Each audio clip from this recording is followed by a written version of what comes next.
برنده 4 جایزه اسکار و نامزدی 9 جایزه دیگر، این فیلم مورد تحسین منتقدان و تماشاگران قرار گرفته در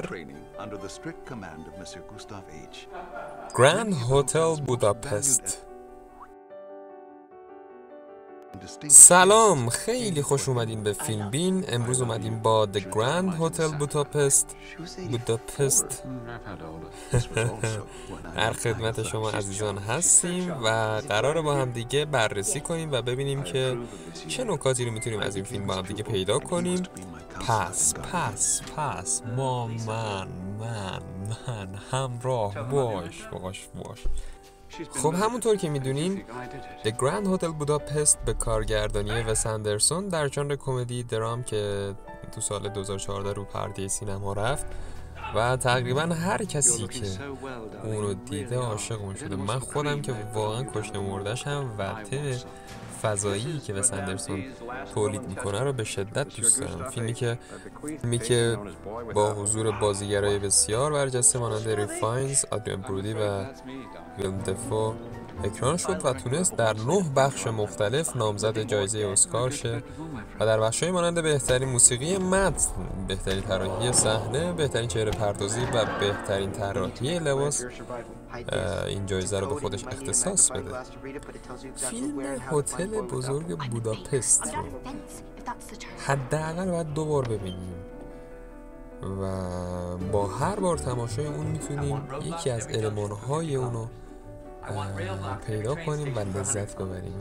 البته واسه کسایی که فیلم دیدن کار خیلی سختی نیست. المان‌هایی مانند صحنه‌های چشم نواز، طراحی لباس خیره کننده و گلیم‌های شگفت‌انگیز. داستان فیلم درباره شخصیت گوستاو جریان داره، مهماندار هتل بوداپست که با تلاش بسیار زیاد سعی میکنه در زمان روشن شدن آتش جنگ این هتل رو به یکی از بهترین مکان‌های تفریحی اروپا تبدیل کنه. ولی مشکلات بزرگی سر راه قرار میگیره. وس اندرسون رو همه ما به عنوان کارگردانی بسیار منظم میشناسیم و اطلاع داریم که رعایت جزئیات در ساخت یک فیلم برای اون چقدر میتونه اهمیت داشته باشه.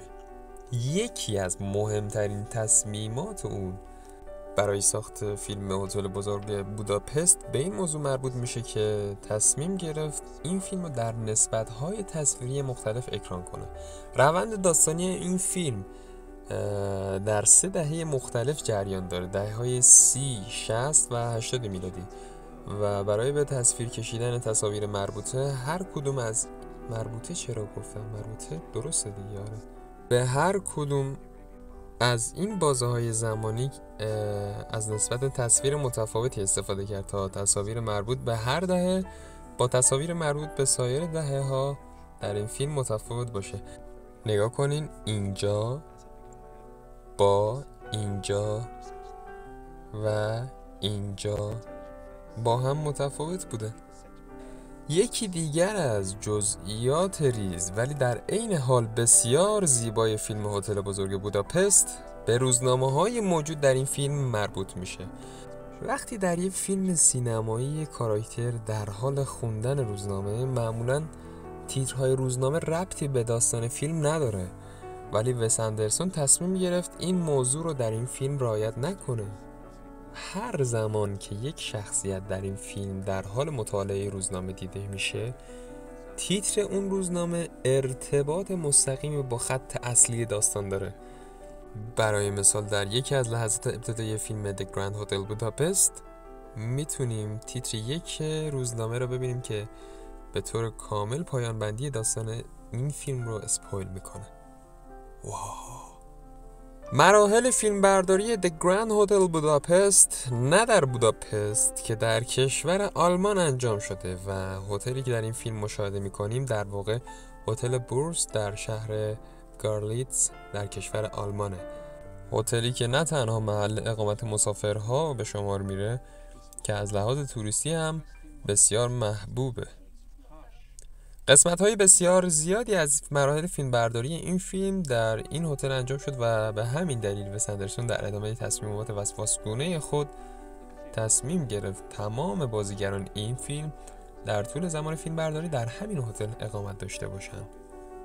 یه اتفاق به شدت جالب و جذاب واسه علاقه‌مندان به سینما که وس اندرسن رو میشناسن و میدونن که کارهای متفاوتی در فیلم‌های خودش انجام میده اینه که تو اون صحنه‌ای که گوستاو به همراه چند نفر از سایر زندانی‌ها از زندان فرار میکنه، شخصیت زیرو با نقش آفرینی به نظر من درخشان تونی ریوولوری منتظر اونا تو محل فرار نشسته.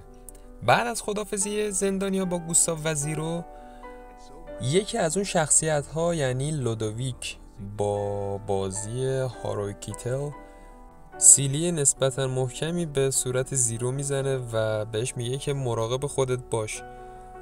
این سیلی در فیلمنامه نخست اصلا جایی نداشته و کاملا ایده خود هاروی کیتل به شما میرفت که با موافقت وس اندرسون و تونی ریوولوری همراه شد. حالا جالبیش اینجاست این سیلی نسبتا محکم نه به صورت بازیگران بدل زده میشه و نه ترفندی از ترفندهای هالیوودی در نظر گرفته میشه. هاروی کیتل به صورت کاملا واقعی به صورت تونی ریوولوری سیلی میزنه و متاسفانه به دلیل وسواس شدید وس اندرسون که از هیچ سکانسی عبور نمیکنه تا اینکه تمام استانداردهای مد نظر اونو داشته باشه، به همین دلیل فیلم برداری اون لحظه بعد از 42 برداشت به پایان میرسه و هاروی کیتل 42 مرتبه به صورت تونی ریوولوری سیلی میزنه. بله دیگه، بازیگر این سختیاش هم داره. بله، ولی در کل نظر شخصی خودم رو بخوام بگم راجع به این فیلم به شدت فیلم تصاویر شگفت انگیز، میشه گفت بالغ بر 80% فیلم تمام اون پلان و سکانس ها درش تقارن دیده میشه و در کل صحنه های چشم نواز و به شدت گیرا و گویایی رو تحویل مخاطب میده روی اندرسون. تمامی فیلم های روی اندرسون نکات ویژه و منتقد پسند رو میده و نشان از هوش بالای اون در دکوپاژ و تصویر برداری از اون تخیلات خودش و اون دغدغه خودش رو داره. دغدغه خودش رو به یک شیوه نسبتاً جدیدی ارائه میکنه و تو همه کارهای خودش امضای خودش رو داره. من به شدت این فیلم رو پیشنهاد میکنم حتما ببینین و لذت ببرین که یعنی میبرین، چه بخواین چه نخواین. و بازی های بعضا اگزوتیک و قلوب شده رو میبینین که به شدت برای آدم جذاب و نوعه و از اون حالت رئالیستی که در اکثر فیلم ها شاهدش هستیم به دوره کمی. اگه از نکته غافل شدم حتما توی کامنت ها برام بنویسین و خیلی ممنونم که تا اینجا منو دنبال کردین و امیدوارم که حال کرده باشین. نظرات، انتقادات، پیشنهاداتون رو کامنت کنین و اگه پیشنهاد فیلم هم دارین برام بگین تا اون فیلم هم بررسی کنیم با هم و با هم دیگه تبادل نظر داشته باشیم. دوستتون دارم. بوس بوس و خدا نگهدار.